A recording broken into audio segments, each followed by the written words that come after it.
সিম কাৰ্ডখন নিজৰ নামত নিবলৈ চেষ্টা চলাইছিল টিএম কোম্পানীৰ অন্যতম অংশীদাৰ টাৰ্কছেন মিত্তাল। আমি আপোনালোকক এই মুহূৰ্তত দেখুৱাব খুজিছো জুবিন গাৰ্গৰ মোবাইল ফোনৰ শেহতীয়া সমস্ত সবিশেষ তথ্য আমি অলপমান এই মুহূৰ্তত দেখুৱাব খুজিম। কেনেকৈ জুবিন গাৰ্গৰ নম্বৰটো আচলতে কি আৰু এই ক্ষেত্ৰত অভিপ্ৰায় আছিল সিদ্ধাৰ্থ শৰ্মাৰ।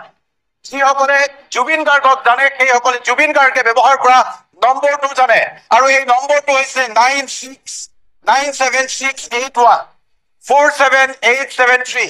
এই নম্বৰটো জুবিন গাৰ্গে ব্যৱহাৰ কৰিছিল আৰু জুবিন গাৰ্গে ব্যৱহাৰ কৰা এই নম্বৰটো যিটো ঠিকনাত লোৱা হৈছিল সেই ঠিকনা হৈছে টাৰ্কছেন Mittal talent management, C5 ground floor Jubilee Palace behind Jitnagar Versova Andheri west Mumbai Maharashtra. এই কোম্পানীটোৰ নামত লোৱা হৈছিল মোবাইল ফোনটো মানে সিম কাৰ্ডখন আৰু এই সিম কাৰ্ডখন সিদ্ধাৰ্থ শৰ্মাই নিজৰ নামত নিবৰ বাবে 10 এপ্ৰিলত 4:37 উপস্থিত হৈছিল টেলিকম কোম্পানীৰ কাৰ্যালয়ত PM 4:37 PM। আমি এই তথ্য সবিস্তাৰে আপোনালোকক জনাইছো। 4:37 10 এপ্ৰিলত সিদ্ধাৰ্থ শৰ্মাই জুবিন গাৰ্গে ব্যৱহাৰ কৰা সিম কাৰ্ডখন নিজৰ নামত কৰাৰ বাবে ফটো পৰ্যন্ত জমা দিছিল টেলিকম কোম্পানীৰ কাৰ্যালয়ত আৰু এয়া হৈছে তথ্য। আৰু এই তথ্যই আচলতে প্ৰশ্নৰ উদ্ৰেক কৰিছে যে জুবিন গাৰ্গে ব্যৱহাৰ কৰা সিম কাৰ্ডখন কিয় সিদ্ধাৰ্থ শৰ্মাই নিজৰ নামত ল'বলৈ নিজৰ নামত কৰিবলৈ 10 এপ্ৰিলতে টেলিকম কোম্পানীৰ কাৰ্যালয়ত উপস্থিত হৈছিল। এইটো আটাইতকৈ গুৰুত্বপূৰ্ণ প্ৰশ্ন। আপুনি যদি মন কৰে এই মোবাইল ফোনটো লওঁতে টেলিকম কোম্পানীৰ অৱশ্যে এইটো সৌভাগ্যৰ কথা যে টেলিকম কোম্পানীয়ে সেই সময়ত সিদ্ধাৰ্থ শৰ্মাক এই নম্বৰটো বা এই সিম কাৰ্ডখন সিদ্ধাৰ্থ শৰ্মাৰ নামলৈ হস্তান্তৰ নকৰিলে। কোম্পানীৰ নামত থকা বাবেই সিদ্ধাৰ্থৰ এই অভিপ্ৰায় 10 এপ্ৰিলতেই ব্যৰ্থ হৈছিল আৰু 10 এপ্ৰিলত কোম্পানীক টেলিকম কোম্পানীক এইখন ফটো দাখিল কৰিছিল। এইখন ফটো দিছিল নিজৰ নামত কৰিবলৈ সিদ্ধাৰ্থ শৰ্মাই এইখন ফটো টেলিকম কোম্পানীত জমা দিছিল যে এই নম্বৰটো এই সিম কাৰ্ডখন মোৰ নামলৈ ট্ৰেন্সফাৰ কৰিব লাগে আৰু এইখন ফটো দিছিল টেলিকম কোম্পানীক সিদ্ধাৰ্থ শৰ্মাই। আজি আপোনালোকে প্ৰশ্ন এটা নিজকে সুধিছে ট্ৰেন্সফাৰ কৰিব লাগে আৰু এইখন ফটো দিছিল টেলিকম কোম্পানীক সিদ্ধাৰ্থ শৰ্মাই। আজি আপোনালোকে প্ৰশ্ন এটা নিজকে সুধি চাওক 10 এপ্ৰিলত এই সিদ্ধাৰ্থ শৰ্মাৰ দৰে ধুৰন্ধৰটোৱে জুবিন গাৰ্গে ব্যৱহাৰ কৰা সিম কাৰ্ড কিয় নিজৰ নামলৈ দিবলৈ অভিপ্ৰায় কৰিছিল? 10 এপ্ৰিলতে কোনো আঁচনি যুগুত কৰা হৈছিল নেকি? এই প্ৰশ্ন আজি উত্থাপিত হৈছে। মৃগাংক আমাৰ লগত আহিব লাগে। মৃগাংক,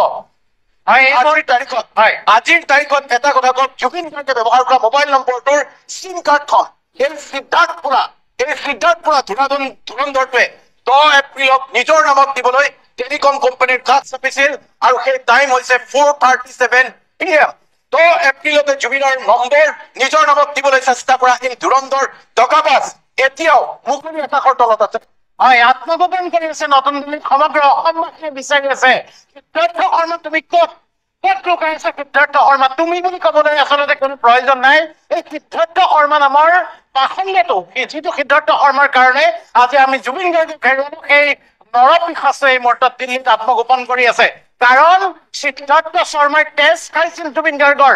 আমাৰ হাততে পৃষ্ঠাই ডকুমেণ্টছ আছে। জুবিন গাৰ্গ মিউজিক LLP নামৰ যিটো লিমিটেড লাইবিলিটিজ ফাৰ্ম কৰিছিল জুবিন গাৰ্গে।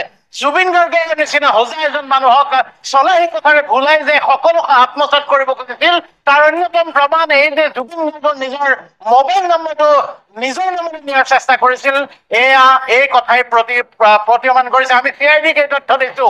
হয়, এটা প্ৰতিষ্ঠানলৈ এটা টেলিকম প্ৰতিষ্ঠানলৈ তথ্য আমাৰ হাতত আছে। আমি নিৰ্দিষ্ট সময় দিছো।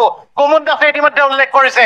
মই জনাব খুজিছো কেৱল সিদ্ধাৰ্থ শৰ্মা নহয়, আমি কিছু সময় আগতে কৈ আছিলো আমাৰ হাতত আৰু তথ্য আহিছে যে এই যিখন farm Zubeen Garg music LLP এই ফাৰ্মৰ 3জন মালিক জুবিন গাৰ্গ, সিদ্ধাৰ্থ শৰ্মা আৰু টাৰ্কছেন মিত্তাল।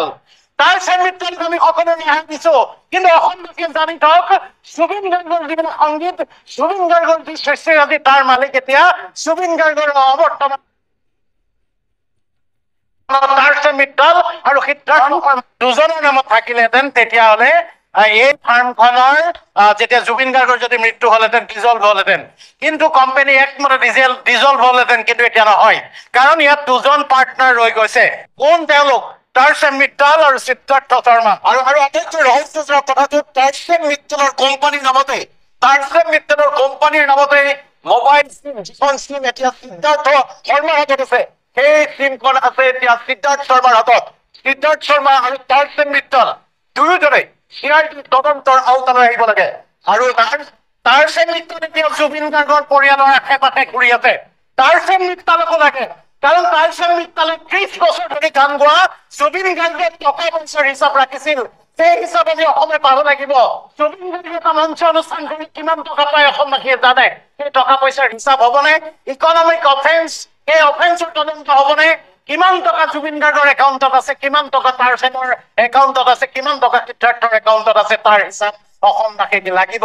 কাৰণ এইসকলে জুবিন গাৰ্গক লুটি পুতি খালে আৰু চুকত থাকি বুকুত কামোৰাৰ দৰে এওঁলোকে শেষত এনেকুৱা এটা পৰিৱেশ ৰচনা কৰিলে কুমুদ দাস, যিটো পৰিৱেশ মই হত্যা বুলি ক'ব খোজা নাই জুবিন গাৰ্গক, কিন্তু এজন মানুহ, এজন অসুস্থ ৰুগ্ন মানুহক উৰি নিশা মদ খুৱাই তাৰ পিছত সাগৰলৈ নি তাত নমাই দি তাত সাঁতুৰিবলৈ দি লাইফ জেকেট নোহোৱাকৈ সাঁতুৰিবলৈ দি এনেকুৱা এটা পৰিৱেশ ৰচনা কৰিলে যাতে জুবিন গাৰ্গৰ দৰে এই মানুহজন আমাৰ মাজৰ পৰা হেৰাই যায়।